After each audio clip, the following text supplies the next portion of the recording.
Jumpa lagi teman-teman di TFH episode Warrior hari Rabu tanggal 23 Februari 2022. Tak berlama-lama, saya mau sapa narasumber kita siang hari ini dengan Mbak Mutiarin ya di Semarang. Halo, selamat siang Mbak Muti. Selamat siang, Assalamualaikum. Ya, Waalaikumsalam. Assalamualaikum warahmatullahi wabarakatuh. Ini Mbak Muti termasuk cukup lama, sudah berKM-nya 5 tahunan ya Mbak ya? Insya Allah tanggal 26 nanti ulang tahun. Keren. Nah, ini memang Mbak Muti sering ngikutin TFH, tapi memang jarang posting di Facebook ya. Nah, jujur aku dulu aku dapatnya Mbak Muti ini referensi Warrior. Cuman satu postingan. Cuma satu postingan, makanya mungkin Itu Pak pun Dairan yang waktu mana dulu ini Mbak awal. Muti? Yang awal-awal banget. Iya. Nah, jadi yang penasaran ini murni dapat referensi dari Warrior. Ya. Nah, monggo Mbak Muti bisa diceritakan pengalaman ber-KF-nya, ya kan? Kemudian ya santai aja, nggak usah ini. Kita cuma 1 jam, kita akan ngobrol dengan santai Insya dan Allah. rileks ibaratnya. Ya. Monggo, Mbak Muti. Selamat siang para warrior tercinta.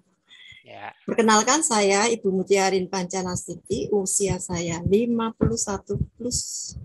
51 plus ya. Ya. Kebetulan udah siapin juga nih, aku bantu share ya. Iya. Nah, ini dia. Inilah perjalananku. Singkat cerita, efek DM itulah yang memperparah kondisi kesehatan saya. Antara kurun waktu tahun 2010 sampai 2016. Berawal dari sejak remaja, saat saya usia 21 tahun, saya sudah menderita asma bronkoal. Nah, ini dari awal sudah saya cantumkan obat-obatnya. Kenapa? Karena inilah dulu pertama kali yang membuat saya semakin stres, semakin panik, karena obat semakin bertambah banyak. Awal dokter waktu itu ya belum ada BPJS apa ya sebelumnya waktu itu kasihnya obat oral. Oh iya, kali ya. Sebelum jam sostek Mas. Oh sebelum lagi, Askes iya, berarti. Yang tenaga kerja waktu itu. Oh iya sebelum jam sostek ada ya, lagi. Tapi dan itu lama semua banget. obat kecil-kecil itu banyak gitu loh. Antaranya ya aminopilin, Dexa, GG gitu. Nanti ada obat-obat lain dengan adanya keluhan yang lain muncul, tambah lagi obat. Nah, alhamdulillah di akhir-akhirnya saya dapat obat yang jenis spray gitu sampai akhirnya satu kondisi saya harus pakai alat nebulizer. Kemudian tahun 2010 saat memasuki usia 40, konon katanya ya, tapi saya juga ngalamin, saya mulailah tegak diagnosa diabetes mellitus tipe 2. Nah, ibu saya memang dulunya penderita DM dengan komplikasi jantung. Sekali lagi nih obatnya banyak. Yang saya temuin waktu itu, yang saya jadikan acuan untuk saya tulis di sini, ada 1, 2, 3, 4, 5, 6 obat lebih untuk khusus DM-nya itu berlapis-lapis. Sampai akhirnya dokter kasih saya insulin. Dan insulin waktu itu nggak tanggung-tanggung. Unitnya 30, di awal itu 30. Kebanyakan 90. Iya, kebanyakan orang itu atau dokter-dokter yang kemudian menangani saya itu juga kaget, loh kok segini, ayo turunin kan gitu. Tapi ya itu saya jalankan bertahun-tahun juga ya. Lantus sama Novomix itu totalnya mungkin 3-4 tahunan juga, sampai akhirnya saya ber-KF lepas. Nah, seiring waktu tambah lagi hipertensi. Nih, obatnya juga lumayan banyak. 1, 2, 3, 4. Ini udah kantong kresek gede ini. Itu dosisnya yang tinggi-tinggi, valsartan aja yang 80. Jadi memang sedemikian banyak obat yang saya konsumsi. Kemudian tahun 2012 itu mulai muncul keluhan-keluhan yang sesak napas. Selain sesak napas yang saya rasakan biasanya di asma, beda sesak napas yang saya rasakan. Nah, satu persatu muncul. Ada angina pectoris, ada IHD, ada LVH, ada CHF. Itu masing-masing sakit, berbeda rasa, berbeda tempat. Berbeda obat. Beda obat. Ampun. Beda obat. Jadi ada masa di waktu itu saya angkat tangan. Itu nggak bakal bisa segini karena kalau mungkin orang lain nyebut frozen soldier ya. Iya. Jadi ini amat sangat sakit yang memang saya untuk naik setengah gini aja nggak bisa. Ya itulah kemudian muncul painkiller satu persatu muncul ganti-ganti, ini nggak konjat ya kasih lagi yang lain sama dokter. Akhirnya di tahun 2014 22 Juli saya menjalani proses kateterisasi jantung di pusat layanan jantung dan pembuluh darah di Rumah Sakit Karyadi. Tapi alhamdulillah waktu itu di meja operasinya mereka itu kateter. Di meja operasinya itu ada banyak dokter yang di dalam ruangan itu. Salah satunya ngendikan gini, Ibu usia 40 tahun ya, jangan bangga karena sekarang Ibu tidak ada penyumbatan. 2 tahun lagi Ibu harus datang lagi, kateterisasi lagi untuk melihat apakah perkembangannya itu menjadi lebih baik atau enggak gitu. Nah, pada saat itu kan berarti sudah ketahuan bahwa saya tidak bakalan di-ring dan lain sebagainya. Alhamdulillah. Itu yang saya bersyukur sekali, walaupun sebetulnya untuk jalan, katakanlah sebetulnya ini ya, rumah saya ini tipe mungil, dari tempat tidur saya ke kamar mandi itu nggak harus lari jauh, nggak. Dekat sekali, itu pun terengah-engah. Nah, yang waktu itu menolong saya sampai begini, ada petugas apotek yang di Rumah Sakit Karyadi itu melihat saya, mungkin kasihan karena saya jalan kan dari poli ke lab ke ini itu jauh gitu. Jalan gitu, nggak mungkin kita andalin pinjem kursi roda dan lain sebagainya. Nah, beliau melihat terus kemudian itu nyaranin, Ibu coba panjenengan ke UPJ Karyadi. Saya jalankan. Nah, itu alhamdulillah ada pemeriksaan kateterisasi itu. Kemudian adalah tambahan obat-obat lain. Yang menurut para dokter kan itu untuk memelihara pembuluh darah saya supaya nggak terjadi plak-plak. Kemudian ada low back pain, spondylosis lumbalis, di mana saya waktu itu kurang tahu kenapa sering sekali jatuh di dapur, di kamar mandi, bahkan pernah yang pada saat berangkat kerja naik motor, saya dalam kondisi hamil anak saya yang keempat, saya ditubruk sama angkot, jatuh di situ. Nah itu low back pain itu Pak ada saat waktu itu antara kurun waktu setelah saya sering sakit itu, jadi apa ya Mas, sakit dari pinggang sampai ujung kaki, kayak ada aliran listrik jalan gitu, gitu tuh sakit banget, bisa persekian menit itu ser gitu, rasa sakit yang amat sangat, yang saya nggak tahan waktu itu, akhirnya digotong juga ke IGD. Kemudian masih ada lagi, ternyata belum berakhir.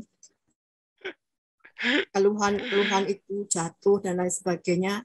Nah, saya itu ceritanya suatu saat, pada saat saya bekerja di kantor saya kan tenaga administrasi. Jadi sebetulnya saya itu bekerja dengan konsentrasi full, dengan angka-angka, dengan komputer, edit angka dan lain sebagainya. Yang waktu itu kalau ngedit itu udah begini. Ibaratnya begitu. Jadi konsentrasinya sebetulnya tinggi sekali. Itu suatu saat saya merasa tergigit.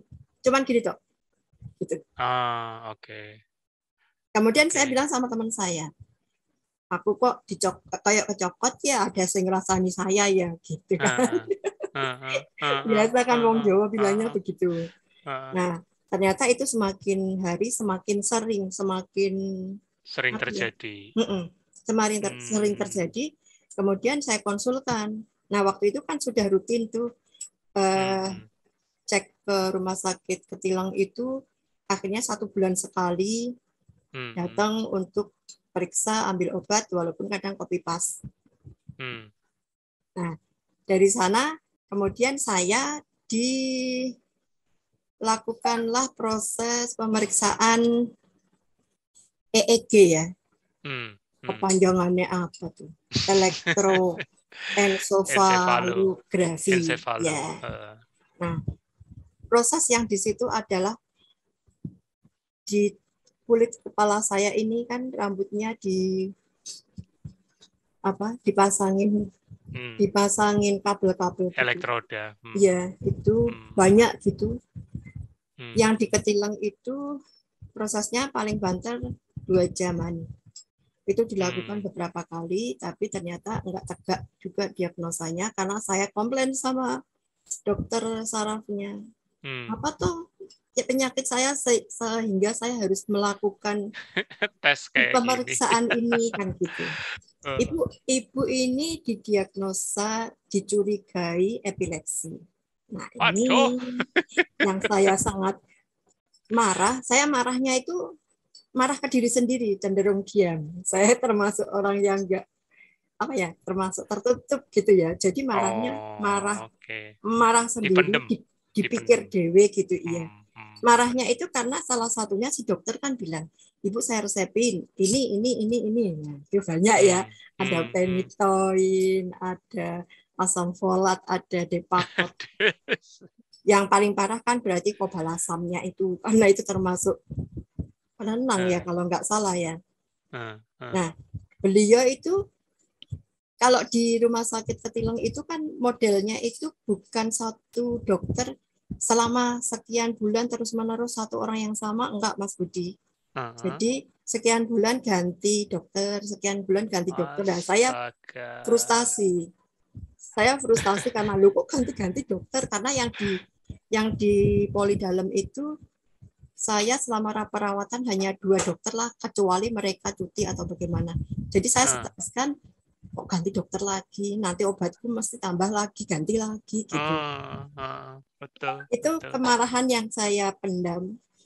Kok semakin banyak ya obatnya ya, saya gitu. Terus akhirnya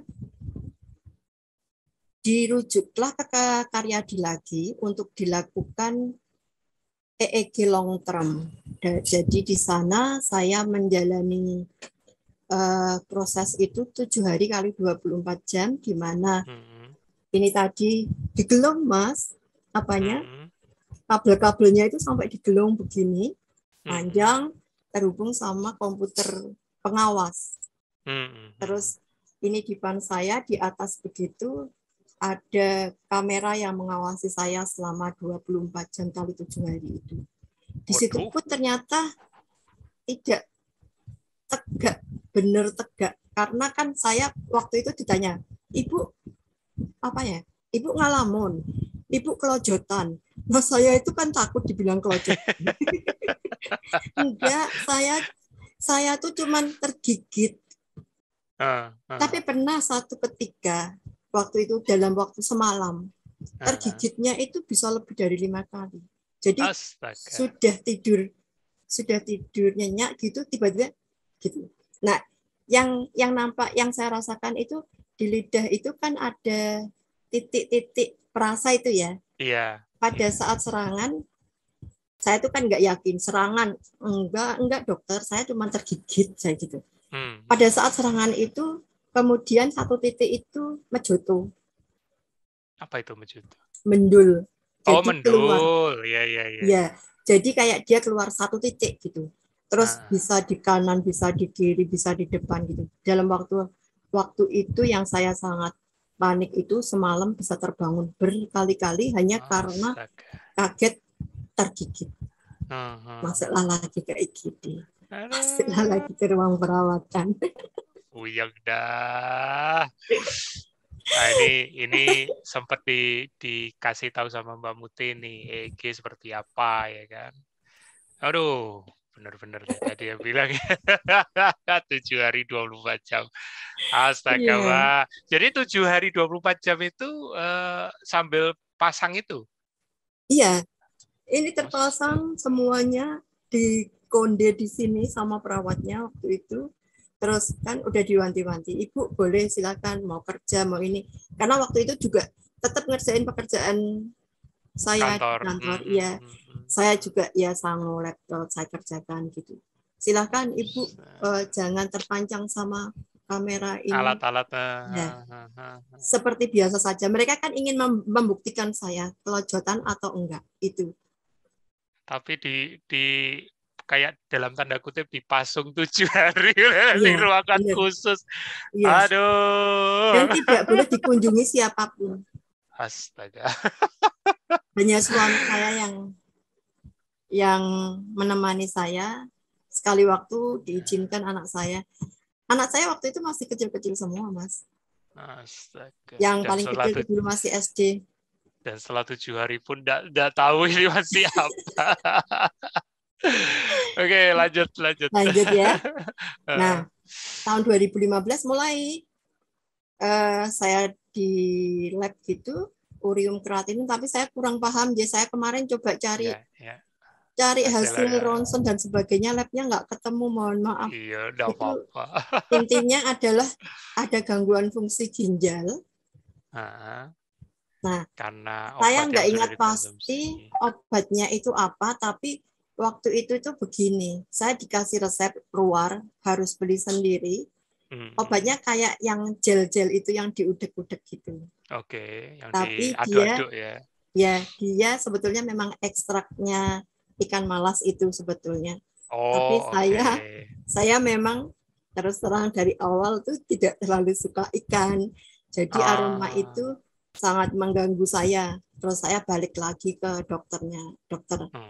Dokter suruh saya minum pil kapsul berapa, saya terima. Tapi tolong saya diganti ini jangan yang seperti ini. Itu kan berarti segelas 250 atau 200 cc itu kan mililiter itu kan. Itu saya nggak sanggup. Iya. Rasa amisnya itu. Kemudian seingat saya sih ya namanya Vita Albumin. Maaf menyebut merek. Dia sebut apa bentuknya kapsul gitu. Tapi saya lebih enjoy mengkonsumsinya. Dan itu satu botol per 2 minggu saya harus beli. Nggak kebayang deh. Udah lanjut dulu. Aku saja sampai speechless. Kemudian awal ber-KF. Saya mulai ber-KF itu 26 Februari 2017. Berarti 4 hari lagi saya ulang tahun. Nah, Allah itu kirimkan banyak orang-orang baik kepada saya. Nah, waktu itu ceritanya di kantor ada satu kasih yang suka memperhatikan saya bekerja gitu. Jadi beliau itu melihat saya di belakang meja kerja saya itu ada tabung oksigen. Di sebelah kanan itu ada lemari kaca gitu.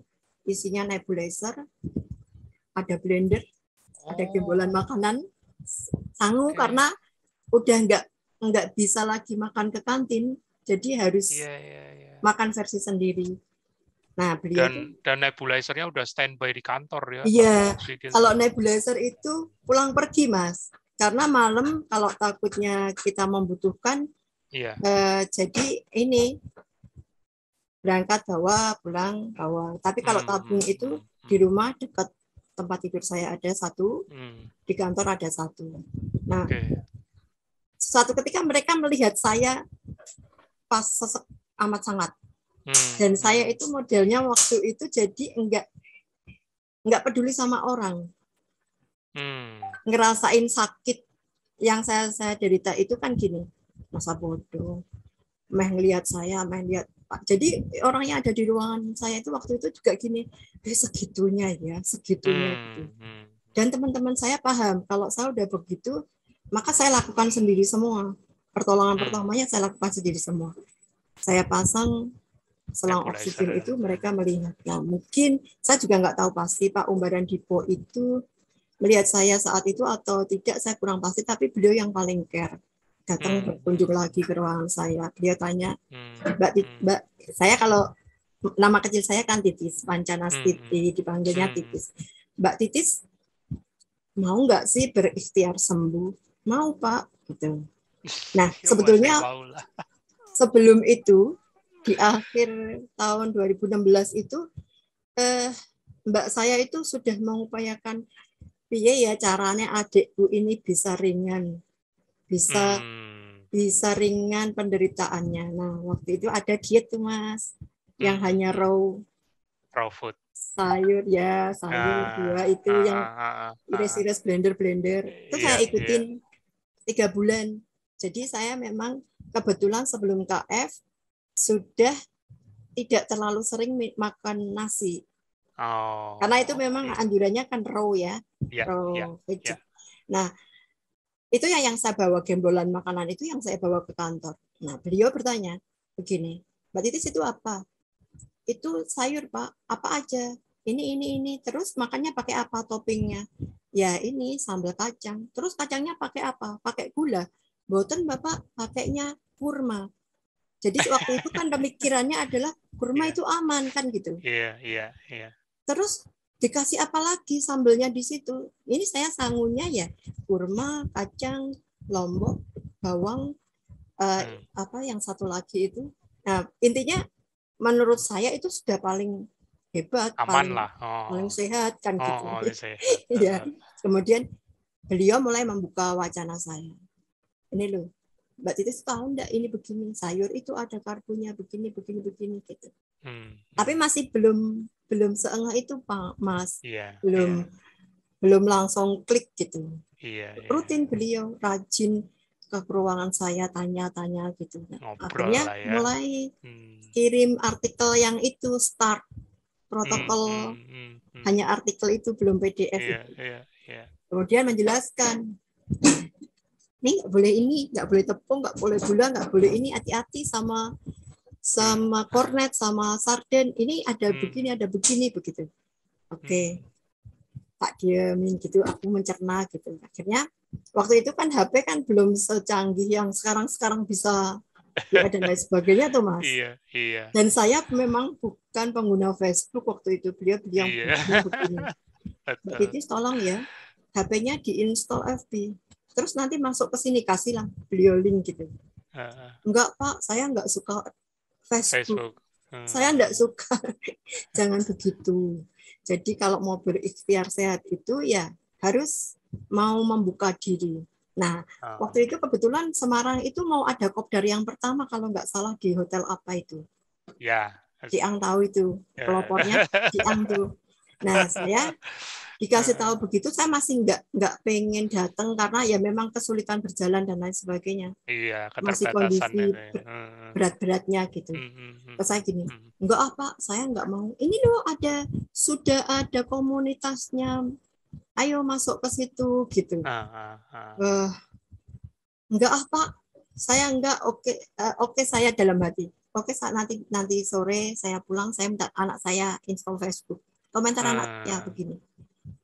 Ibu ngapain? Main Facebook. Enggak, pokoknya tolong masuk ibu diinstalin Facebook gitu. Enggak cerita saya. Terus baca. Itu Februari lah atau awal Februari mulai lihat Facebook. Tapi belum mulai juga. Nah, nekatnya saya itu tanggal 26 saya mulai ber-KF hanya bermodal itu doang. Protokol yang artikel itu doang. Yang artikel itu. Tapi kan sudah merasa tidak berat karena memang tidak makan nasi. Hanya Tapi apa yang membuat Mbak Muti mau jalanin? Apa semata-mata karena ya memang Pak Umbaran Diponya itu memang begitu Mbak Muti merasa ketulusan hati dari Pak Umbaran Dipo gitu ya? Tidak memaksa. Jadi kemudian saya membaca beberapa postingan-postingan gitu kan. Oh begini ya gitu.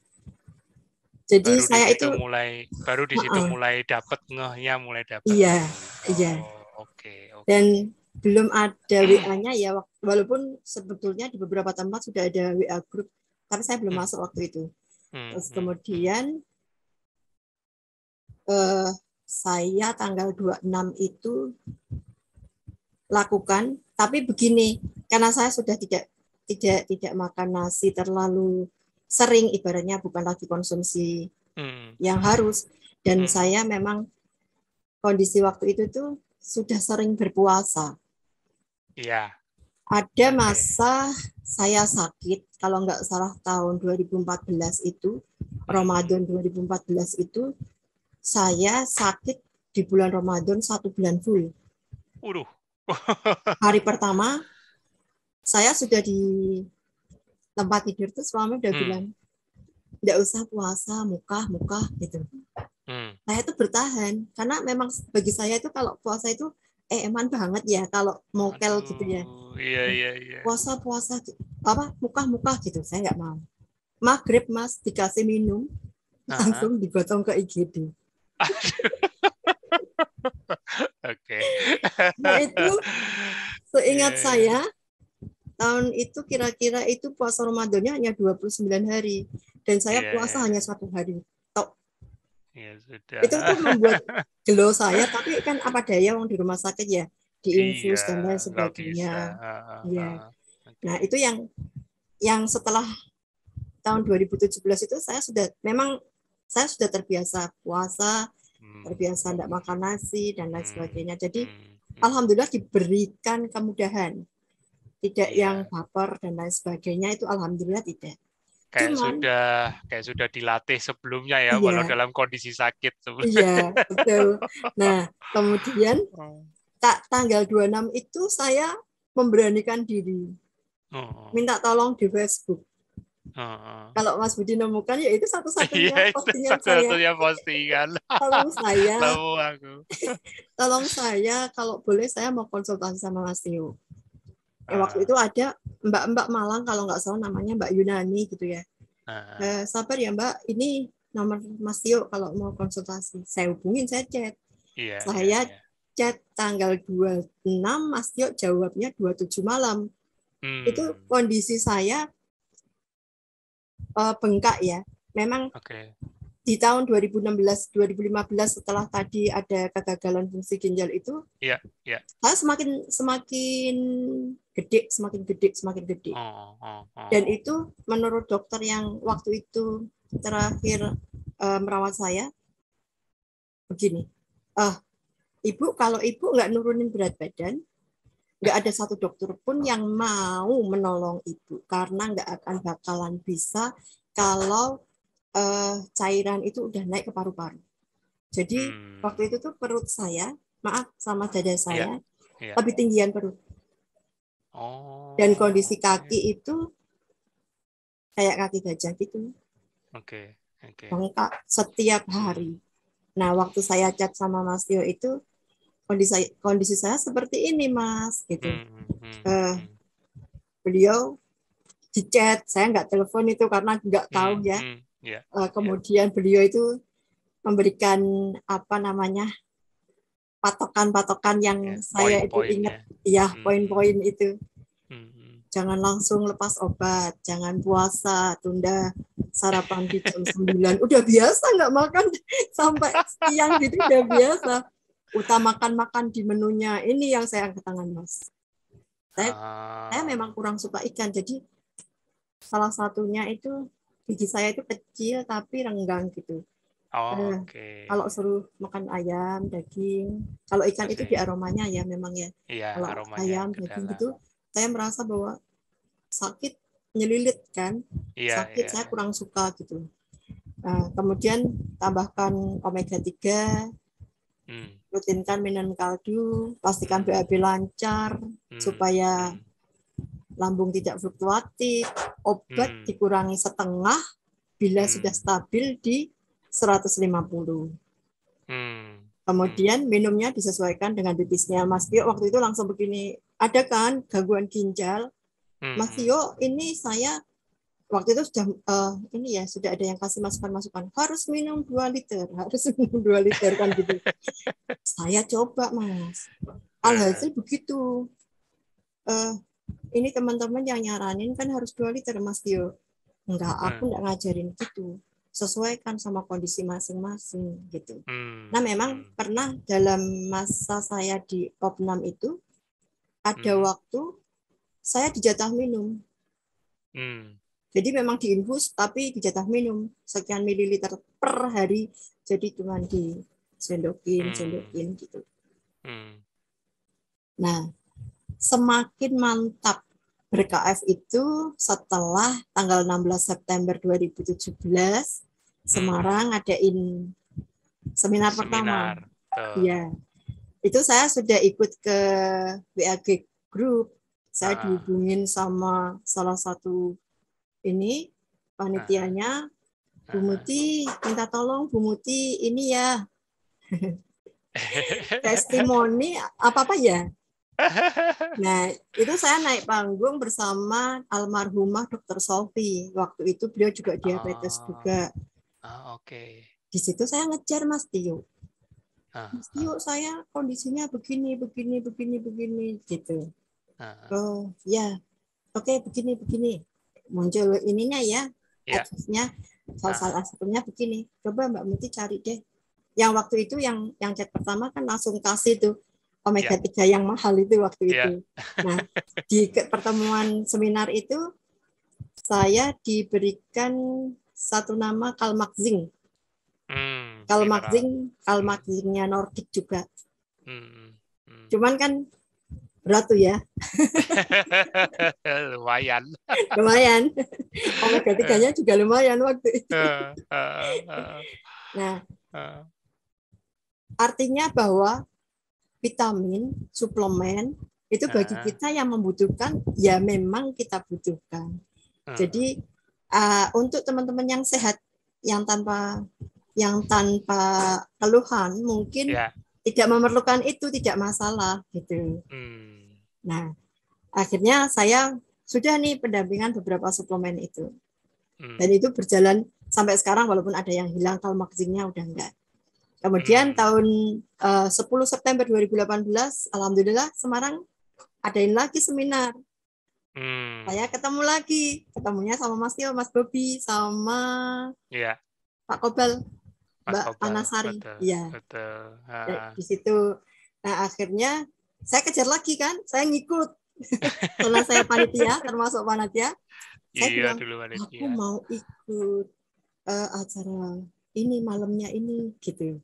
Di situ aku ngejar Mas Tio, tapi kayaknya Mas Tio kan waktu itu sama Mbak Haruko ya diskusinya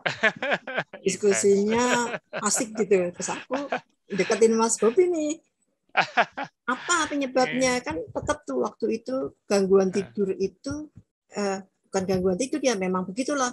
Orang diabetes kan pernah sampai setiap 1 jam sekali itu terbangun hanya untuk pipis. Nah itu stres berat.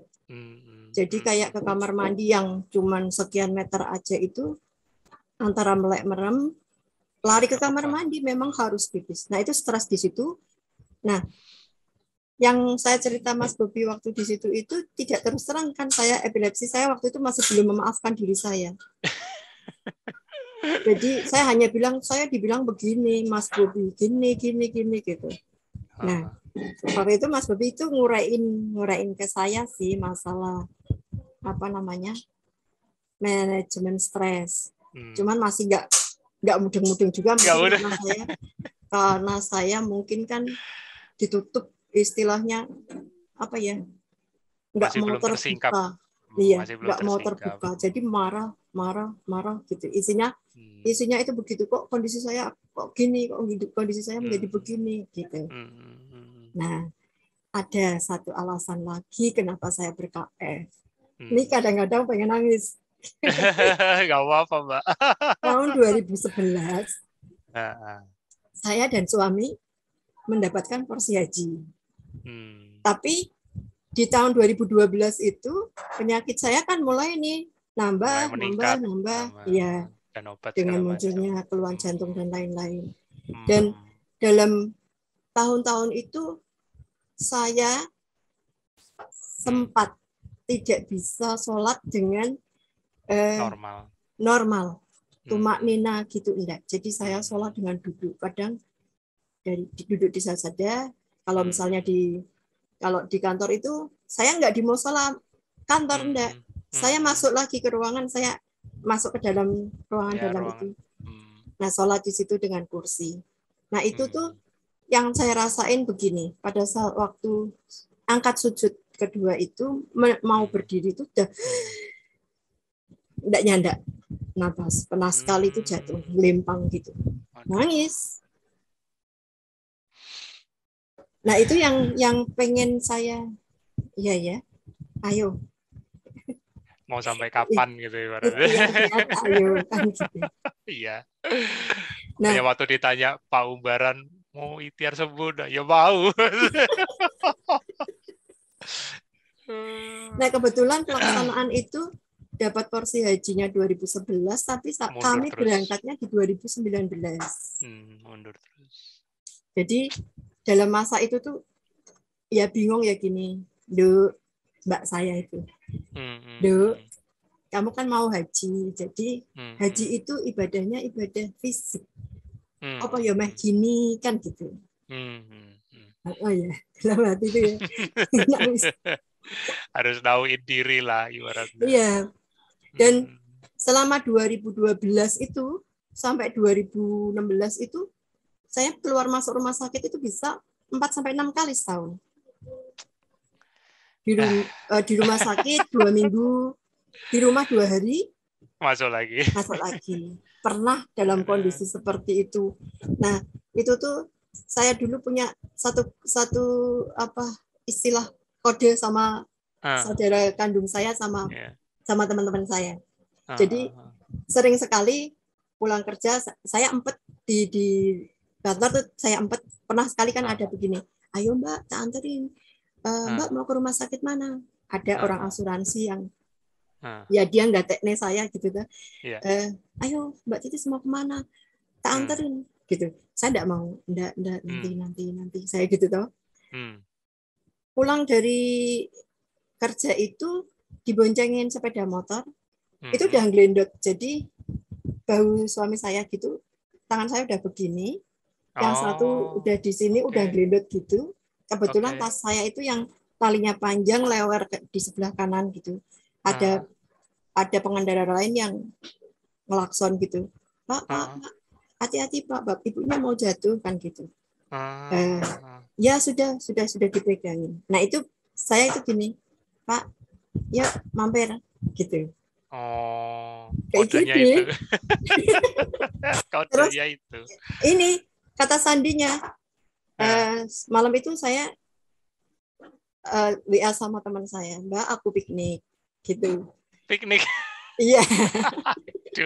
Pikniknya kalau saya bilang aku piknik berarti saya sudah di IGD.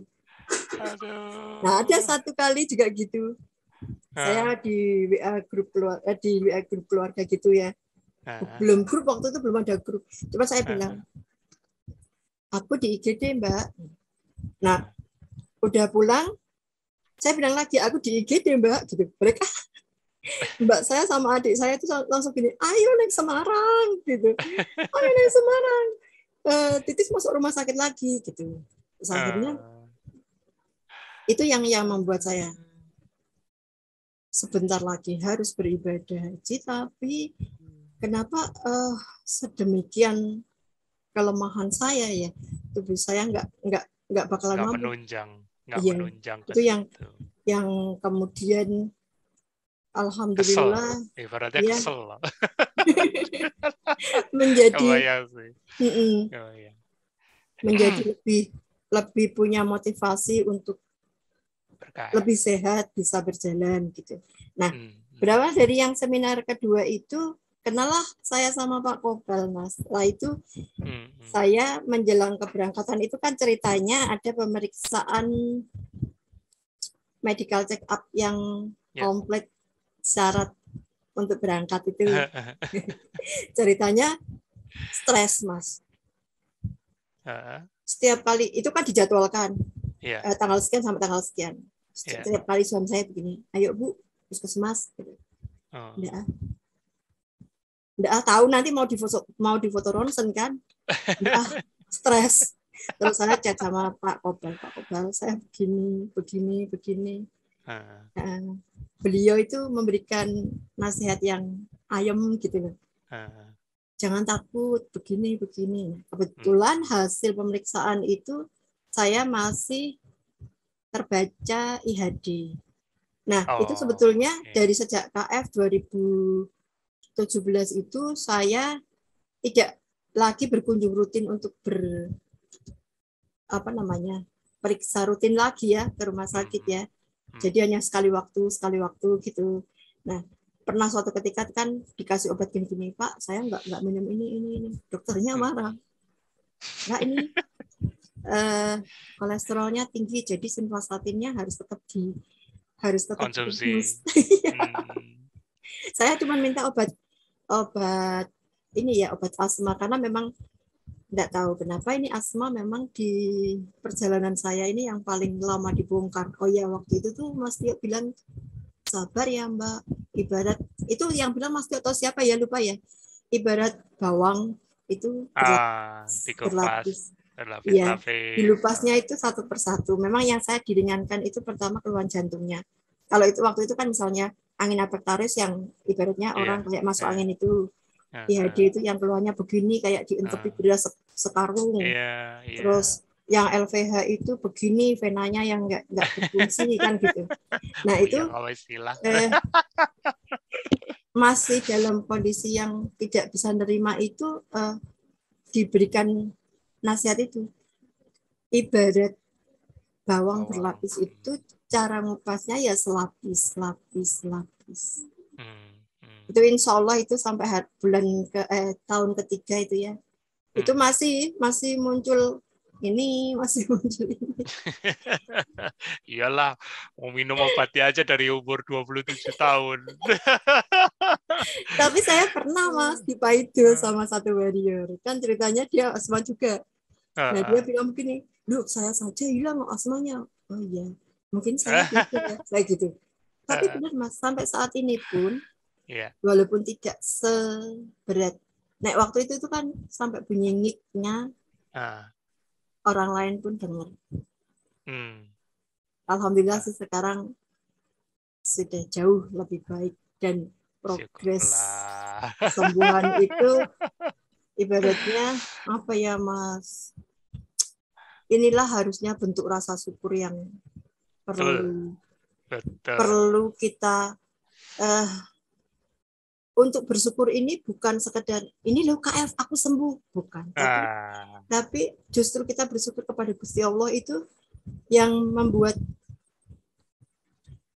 semakin kita itu mantap, semakin kita iya ya dulu sholat dalam posisi duduk tasahud atau duduk yang Robbi Firli itu saya nggak bisa duduk yang benar-benar nyaman gitu.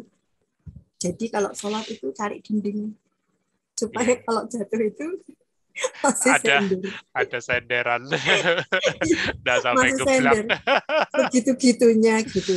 Nah, itulah yang saya pahami bahwa Allah itu memerintahkan untuk berpuasa itu ya. Itu salah satunya.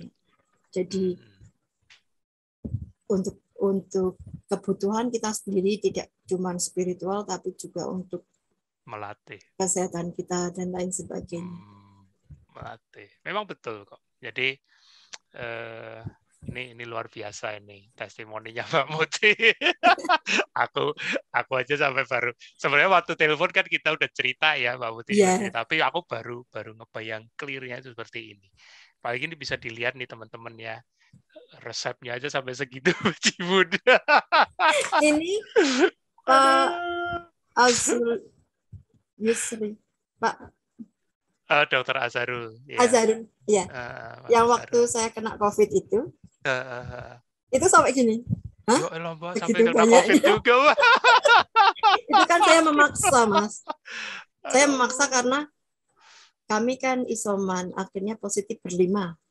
Anak saya 4, satu yang lolos nggak kena, dia kan kerja di sedikit luar kota, jadi dia akhirnya pulang ke rumahnya. Nah, kami isoman berlima itu seperti kata patokan pemerintah, petugas medis pemerintah yang bahwa nanti di hari ke-10 itu akan melemah, virusnya melemah, kemudian tidak perlu, kalau di kami ya waktu itu tidak perlu lagi tes PCR, nggak perlu lagi tes swab, itu sudah dinyatakan berhenti isoman, dinyatakan sudah tidak reaktif lagi kan gitu. Nah, hari ke-14 itu saya sudah mulai bisa makan karena saya kena anoreksia kan. Iya. Yang ya Mas Tio bilang protokol isomannya kan 231. Saya enggak cuma 1 hari. Berhari-hari karena memang nggak bisa makan. Jadi telur itu sehari 1 telur itu bejo habis. Tapi itu saya lupa. Tentang kaldu tadi yang saya cerita itu, saya kelupaan karena paniknya kondisi keluarga kami semua isoman itu. Kaldu saya yang di panci tadi itu lupa. Enggak dipanasin, akhirnya kan tetap rusak kan. Hari ke-17 Pak Azharul itu kan gini, saya kan memaksa. Saya tunjukkan ini buku obat saya. Saya memaksa, Bapak, tolong saya dari 2 hari kemarin keringat dingin yang keringatnya itu banjir. Jadi setiap kali bangun tidur itu saya balik bantal saya. Itu udah basah kuyup kasur. Jadi di atas bantalnya itu basah, di spraynya basah. Terus saya bilang, maaf ya dokter, saya memaksa.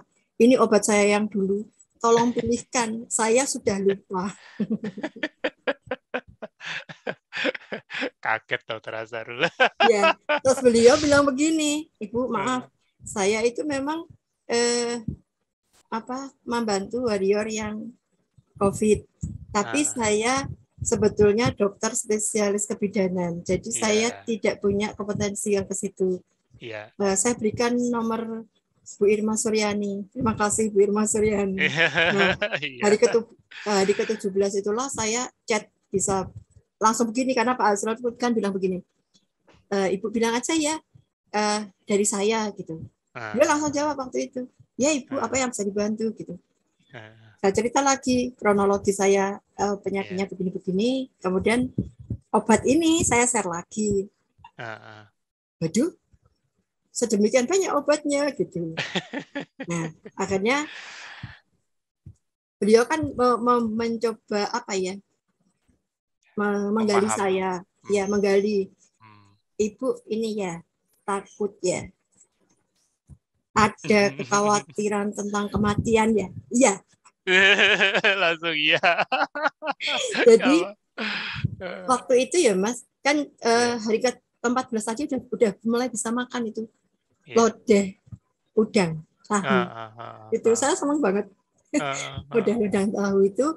Kemudian hari ke-15-nya muncul itu, keluhan itu. Nah, akhirnya saya 2 hari ini mimpinya begini.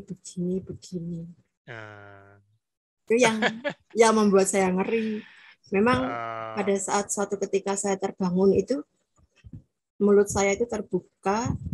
Jadi kan dehidrasinya tinggi kalau orang COVID ya. Iya, betul. Nah, mulut kering itu kering untuk banget. Bergerak mingkem itu tuh butuh perjuangan sekian menit. Kering banget soalnya. Iya, mau nelen ludah untuk basahin ini tuh amat sangat sampai aku nelen ludah. Siap. Itu keinget lagi. Iya, iya. Terus Ibu ini ya terbayang kematian ya. Enggak, saya masih ingin hidup.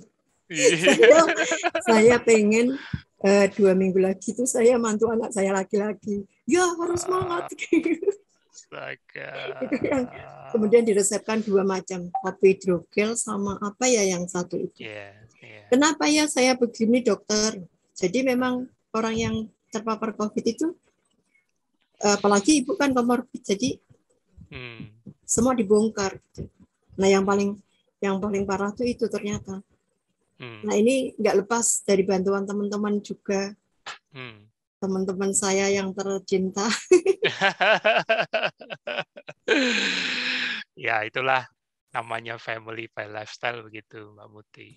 Ya, kita semua bahu-membahu saling mendukung ya. Walaupun sekarang pun jauh lebih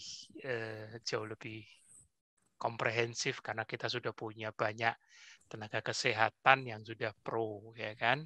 Yeah. Bukan berarti harus pro ke dietnya, tapi adalah metabolismenya seperti apa. Bahkan kayak Mbak Muti tadi barusan cerita bagaimana Dr. Azharul, Mbak Irma Suryani bisa bantu untuk menggali, memahami kronologi dari penyakit, riwayat dulunya seperti apa, dan akhirnya bisa meresepkan obat yang memang benar-benar perlu. Gitu. Itu yang saya rasa itu dukungan yang nggak bisa didapat dari manapun. Kalau bayangin kayak Mbak Muti dulu, aduh dokter setiap bulan ganti, belum lagi ini obat nanti ganti, aduh. Nggak ada ceritanya kantong obat turun, yang ada nambah terus berarti isinya. Mas Bobi, aku pernah ngitung ya, kan di situ tertera HET ya. Jadi sekali pulang tuh bawa sekresek itu bukan bandeng. Jangan diomongin deh. Udah pasti mahal lah. 2,5 per dateng. Aduh, udah. Lontus sama itu tuh bisa 10 pen masing-masing. 10 sama separuhnya biasanya ya. Totalnya bisa 15 pen. Lontus sama Lavemmer itu. Nah itu sampai saya iseng. Karena kan sudah sering nggak kerjanya, jadi nggak punya gawean.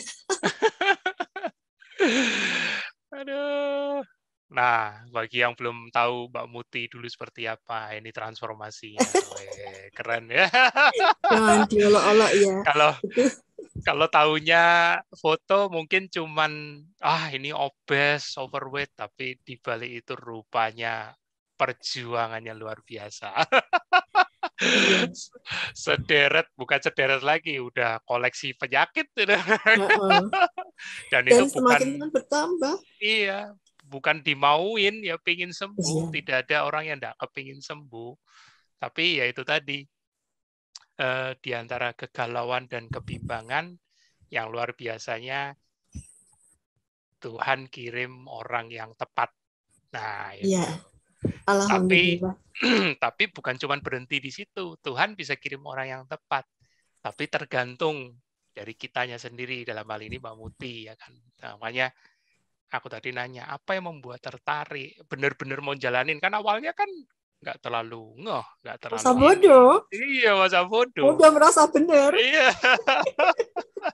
Tapi ternyata, ya itulah, buah ketulusan itu nggak pernah bisa bohong. Kita boleh menabur ke siapapun, jangan pernah pusingin kapan kita menuai. Yang penting kita yakin itu tidak akan kembali sia-sia. Itu loh. Iya. Itu.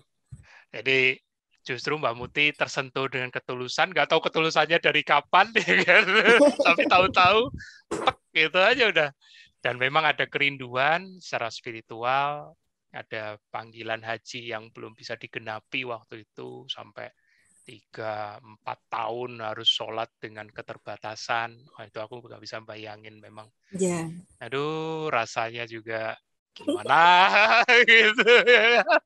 Dan juga tidak menghilangkan jasa Pak Arif Lukito waktu itu. Iya, yang mementori saya dan tidak izinkan saya WF langsung, dilatih sedikit dan beliau juga yang mengurai kemarahan saya waktu itu. Sebetulnya apa sih? Karena sudah WF 5, Iya. Yang hari kelimanya itu sudah lumayan, ada yang sudah sampai 75 ya Mas ya. Iya. Tapi pos WF1 langsung kembali 200. Kembali 200. Nah, ini Mbak Muti ini tipenya cermat. Jadi semua didetailkan, ya kan? Nah, sampai WF-nya aja juga didetailkan nih. Bisa kelihatan. Jadi dari sini bisa terlihat kenapa WF itu bukan jadi ajang atau tools semata untuk ajang nurunin gula darah supaya sesuai protokol, bukan itu. Nah, itu yang dan justru yang menyarankan supaya berhenti WF itu Pak Arif Lukito juga. Nah kan, berarti ini nambah stresor. Iya. Nah kalau Mbak Muti udah biasa berpuasa sunnah, ayo kembali. Ya, betul. Itu yang lebih memotivasi saya ya waktu itu. Jadi ya. Inilah harusnya beginilah. Jadi saya jalankan 2018 itu terakhir kan Februari saya lakukan WF5 itu. Ya. Kemudian saya jalankan kembali, baik saya akan kembali ke sunnah. Kemudian suruh latihan lagi pelan-pelan. Alhamdulillah itu malah justru mengurangi stresnya semakin, dan betul proses memaafkan diri sendiri itu jauh lebih sulit. Lebih gampang puasa WF, puasa sunnah. Saya pernah konsul sama Pak Azil. Bapak, saya kok begini ya, gitu kan. Itu kaitannya sama tidur malam tuh. Kok begini, Allah. Ya. Terus kemudian saya, memang orang pintar itu, bukan orang pintar, orang diberikan ilmu itu kan nggak standar. Kemudian dia tahu hikmahnya, kan nggak begitu. Akhirnya hati saya berdamai. Memang ya, malam itu dibangunkan. Entah dengan pipis, entah dengan batuk. Batuk itu detok juga ya Mas Bobi ya? Iya. Sebetulnya kan dengan batuk itu adalah yang dikeluarkan detoksnya. Nah kadang-kadang kan terbangun gitu. Nah karena saya juga historisnya ada asma, ada ini otomatis berhubungan sama itu. Dulu itu stres sekali, kok terbangun berkali-kali. Pak Izzy bilang begini. Alhamdulillah dikasihlah hikmah bahwa bangun malam itu bukan hal yang menyiksamu, tapi memang itu perintah Gusti Allah. Bangunlah, salatlah, beribadahlah. Itu yang kemudian kita menjadi lebih legowo, lebih apa istilahnya, nerima kenyataan. Tapi itu juga yang kemudian memberikan perbaikan yang dulu itu seolah nggak mungkin ya saya menjadi begini itu. Itu kadang-kadang ya yang membuat sok pengen gerdel nangis gitu. Jika seseorang sudah mendapatkan ketenangan batin selevel ini, memang ekspresi kita akan mudah keluar, Mbak. Iya. Sama kayak orang tersentuh pada saat ya ini sedikit ngomong religius ya. Entah itu dimanapun, itu pasti akan keluar sisi rentannya kita itu mudah tersentuh, dan yang di atas itu paling tahu sisi lemah kita di mana. Tapi bukan berarti harus larut di situ terus-menerus. Ya, itu tadi yang Mbak Muti bilang, bersyukur. Justru kita harus merasa, aduh, yang di atas ini baik banget ya. Betapa kita itu walaupun mengalami bisa diizinkan koleksi penyakit sebegitu beratnya, tapi justru kita, kalau sekarang Mbak Muti saya tanya, bersyukur atau menyesali? Mungkin jawabannya bisa bersyukur dan menyesali. Menyesali karena nggak dari dulu. Iya. Kok waktu diberikan info itu nggak antusias. Iya. Nggak seantusias itu. Tapi memang perjalanan tahun pertama, tahun kedua itu memang sangat berat, Mas. Nah, tapi kalau cuman lihat beratnya, kan banyak orang akan bilang, aduh, Kalau bisa yang mulus. Tapi kalau lihat Mbak Muti udah tahun kelima sekarang, siapa yang nggak kepingin? Gitu. Iya. Ayo boleh kasih tahu. Sekarang obatnya masih ada atau sudah lepas semua? Ayo. Jadi saya resign 2019. Sebelum itu saya kan berarti ke dokter terakhir itu yaitu pemeriksaan waktu mau haji itu 2019 awal. Ya. Yang sebelumnya yang harusnya setiap bulan itu kontrol dan mendapatkan obat yang kresek itu. Saya mulai nih lompat-lompat nggak datang gitu, dimarahin sama dokternya. Itu tak kumpulin waktu itu 2 kontainer. Astaga, kontainer yang besar kontainer yang selaptop itu yang selaptop itu, ya, itu yang berapa liter ya itu ya. Itu dua kontainer. Ya. Saya bawa ke kantor. Saya tawarin. Siapa yang mau, ini obat nggak murah. Kalau soalnya beli pun sangat mahal kan gitu. Ada yang nerima, ibunya kena DM gitu, aku mau ininya Mbak. Tapi ini ya Mbak, aku nggak punya jarumnya, nanti jarumnya bisa beli ke apotek dan lain sebagainya gitu. Tak kasih panduan-panduan. Tapi tolong ya tetap bilang sama dokternya masing-masing punya ini, punya ini. Nah yang paling laris tuh apa Mas? Simvastatin. Hampir semua kan orang pernah minum karena begitu. Iya. Yang paling akhir yang nggak ada yang ngambil itu nitrokaf. Oh, yang jantung itu. Jantung. Ya, itu saya begini. Om, kan jenengan ada kerabatnya yang jantung.